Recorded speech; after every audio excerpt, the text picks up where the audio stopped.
Welcome back. This is the Whiskey Couch in Pretoria, South Africa. My name is GUSTAV MULLER.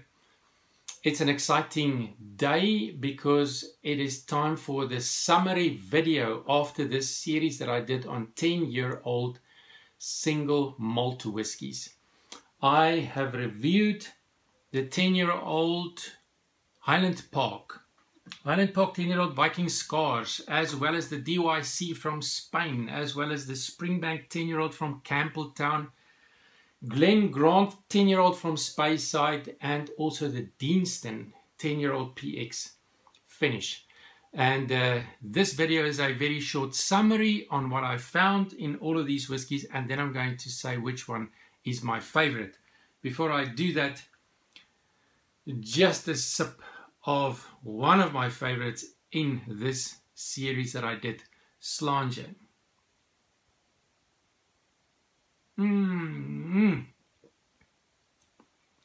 It was a difficult choice to pick a favorite. Let me tell you some good whiskies in this series that I did, but let's start from the top. The first one was the Highland Park 10-year-old Viking Scars, matured in oak casks, of course including ex-sherry casks. It is a lovely sherry cask whiskey. It's good value for money, bottled at 43%. My summary for the video for the whiskey was soft sweet sherry with very soft peat smoke, and I paired that one, the Highland Park 10 Viking Scars, with Gouda cheese of Gouda cheese with sweet onion marmalade on a cracker, and the pairing worked very well. A very decent single malt, but if I have to choose between the 10 and the 12-year-old, I am definitely going to choose the 12-year-old. I prefer the 12-year before the 10-year, but this one, good value for money, very nice single malt. The second one that I did was the DYC 10-year-old single malt from Spain, matured in American oak barrels, bottled at 40%. My summary for that one, citrus or vanilla cotton candy with a slightly bitter aftertaste. This is the one right here, DYC single malt from Spain.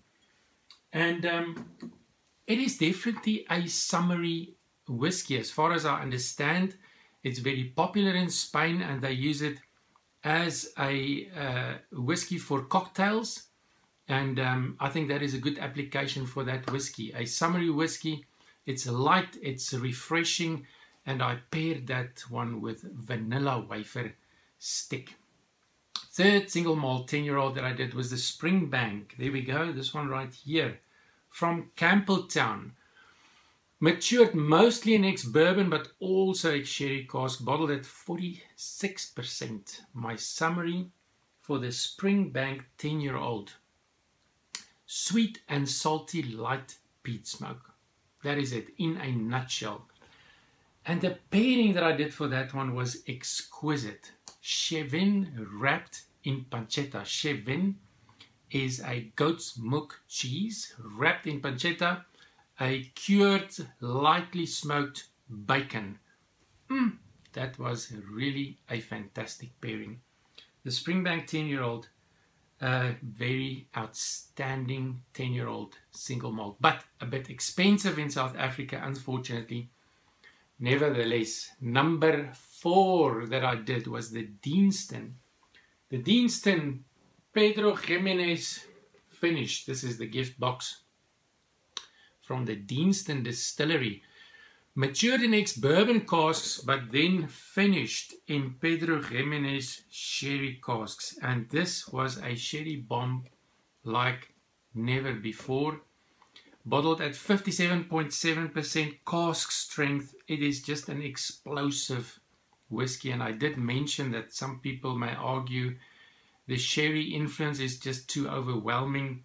But I do believe there's a place and a time for that, and I really enjoyed this. I paired it with Rolo caramel chocolate, and it worked very well. The last one that I did was the Glen Grant 10-year-old. That's the gift box right here.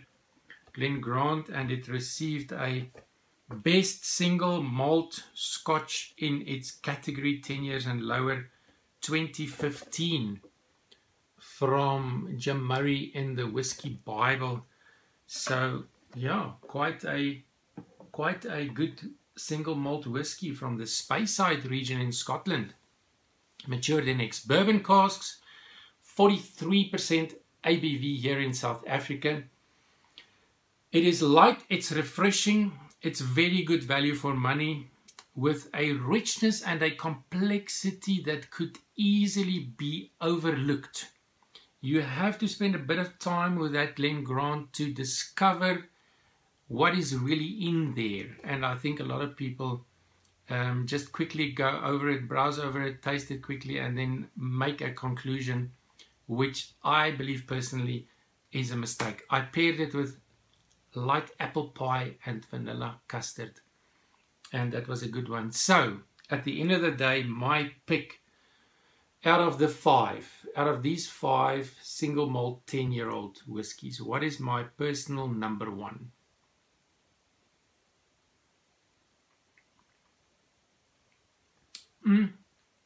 I will have to pick Springbank 10-year-old single malt from Campbelltown. That is my number one. It was between the Springbank and the DEANSTON. It was between those two for me personally. But at the end, I picked the Springbank. The sweet and salty light peat smoke is just a fantastic winner. The integration, the balance in that whiskey is, for me personally, is very, very good. The 46% alcohol by volume also added to that one being a winner for me. And the food pairing was very good. The goat's milk cheese wrapped in pancetta, I really, really enjoyed that. But my second place would be the DEANSTON, head in head with the Highland Park 10-year-old Viking scars. What an interesting and adventurous series that I did. So I hope to see you again soon, because my next series is going to be 21-year-old single malts, and I've got 4 lined up. So very exciting whiskey tasting and food pairing to come. Slàinte.